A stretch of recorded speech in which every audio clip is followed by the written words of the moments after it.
On June 5, 2006, 3 maintenance workers were killed and a 4th was seriously injured in a violent explosion during a welding operation at a rural oil production field in Raleigh, Mississippi. The field was operated by Partridge Raleigh, a company that specializes in recovering oil from older, dormant wells. All the victims worked for Stringer's Oilfield Services, an independent contractor hired by Partridge Raleigh to install tanks and piping at the site. The CSB investigated and issued a case study calling for safer work practices in the oil and gas production sector, which has experienced a number of serious accidents. Our case study noted that the fatality rate within the oil and gas extraction sector was more than 8 times higher than the average of all industries in the United States. Well, we've been very concerned about safety in the oil fields for many years. In fact, this is the 4th case in which there have been multiple fatalities that the CSB has investigated. CSB lead investigator Johnny Banks says there are key lessons from the Partridge Raleigh investigation that apply to many industries, particularly concerning what is called hot work, such as welding, cutting, and grinding, that can cause ignition. Workers should use extreme caution when performing hot work on any tank or container that holds or has held flammable materials. Their lives may depend on it.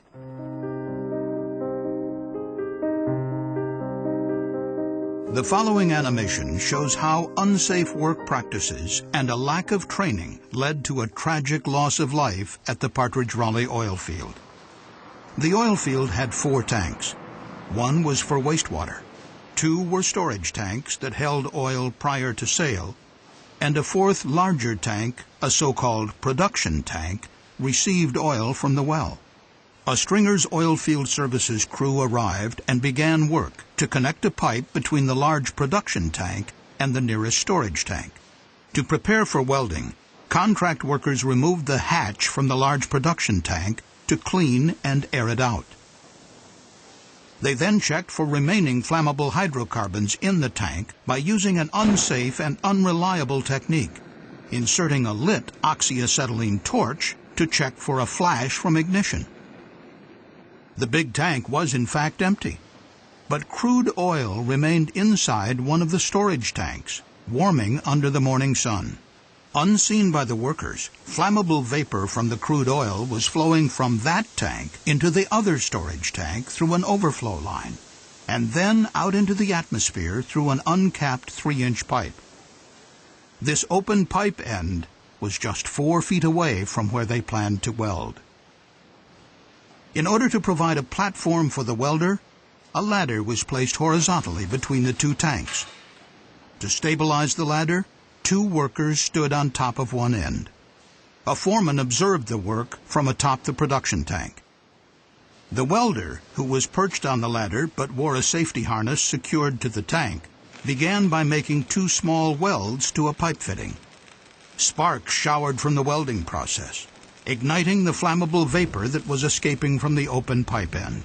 Flames flashed back through the open pipe into the storage tank, causing an explosion which blew off the tank lid and the ladder that 3 of the workers were standing on.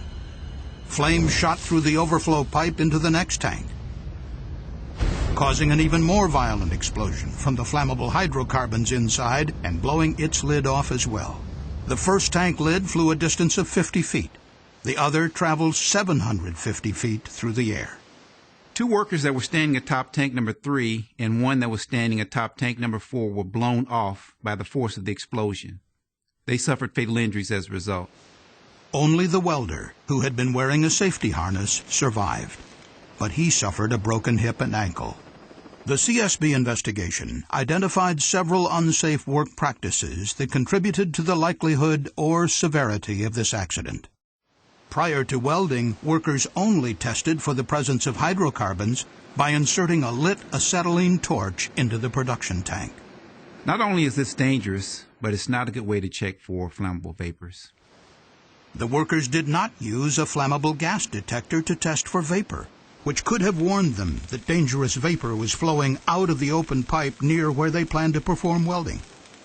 Another unsafe practice was not capping the open pipe, especially important since all the tanks were interconnected. and one contained a significant amount of crude oil. This case is a reminder that we need to look at hazards in the area around where we're working, that equipment that may be nearby that isn't directly involved in the job that you're doing, such as welding, can have deadly consequences if you don't address the hazards. The CSB report also noted that the use of a makeshift work platform, the ladder braced by workers standing on top of the storage tank, unnecessarily put these two men in harm's way. They died when they fell from the exploding tank. The American Petroleum Institute, the National Fire Protection Association, and other organizations provide guidelines for safely performing hot work.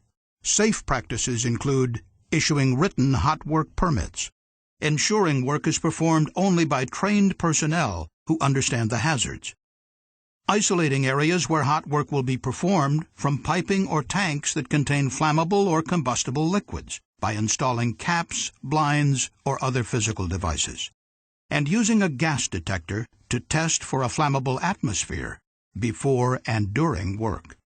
Oilfield work can be extremely hazardous, and that's why training and procedures to do jobs such as hot work and welding are absolutely essential to avoid tragedies like the one in Mississippi. The CSB found that neither Partridge Raleigh nor its contractor, Stringer's Oilfield Services, followed OSHA requirements for burning and welding operations. The accident could have been prevented if these OSHA regulations had been followed.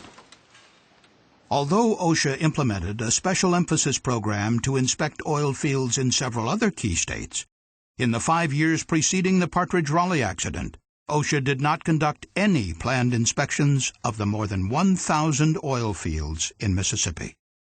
Based on the findings of the investigation, the CSB issued several recommendations. In addition to specific recommendations to Partridge Raleigh and Stringer's, the CSB recommended OSHA's area office in Mississippi implement a local emphasis program to inspect oil and gas production companies.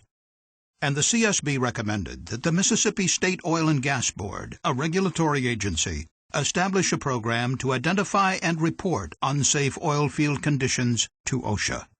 Accidents like this need not take place if companies follow regulations and safe work practices. For more information on the Partridge Raleigh accident, please visit our website at csb.gov.